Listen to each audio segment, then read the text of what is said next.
তুমি আমাকে একটা সাকিব এনে দাও, বিনিময়ে আমি পুরো রাজধানী এনে দেবো তোমাকে। আমি আবারও বলছি, আমাকে একটা সাকিব এনে দাও, পুরো রাজধানী এনে দেবো আমি তোমাকে।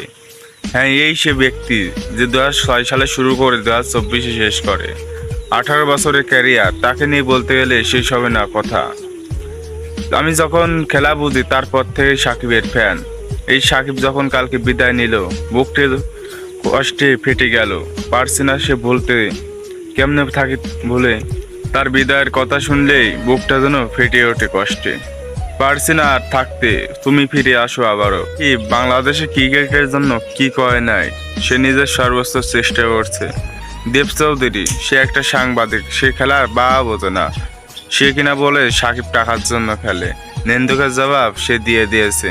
হয়তো তাদের মতন আমাদেরও কষ্ট হচ্ছে, যে আমরা যারা ফ্যান ফলোয়ার্স আছে সাকিবের, কষ্ট হচ্ছে, বাট মেনে নেওয়া লাগবে। বিদায় থেকে নিতেই হবে।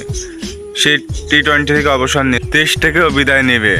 বাংলাদেশের মাঠে এসে দক্ষিণ আফ্রিকার বিপক্ষে একটা সিরিজ খেলে, যদিও তারা যদি বাংলাদেশে সাকিব আসতে দেয় তাহলে খেলতে পারবে।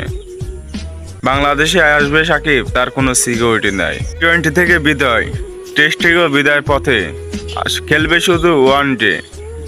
বাংলাদেশে হেডার্সদের মনে শান্তি আইছে, আমাদের মতন ফ্যান ফলোয়ার্সে মনে শান্তি নাই, কারণ আমরা একটা নক্ষত্র হারিয়ে ফেললাম। বিদায় লিজেন্ড, বিদায় মিস্টার 75।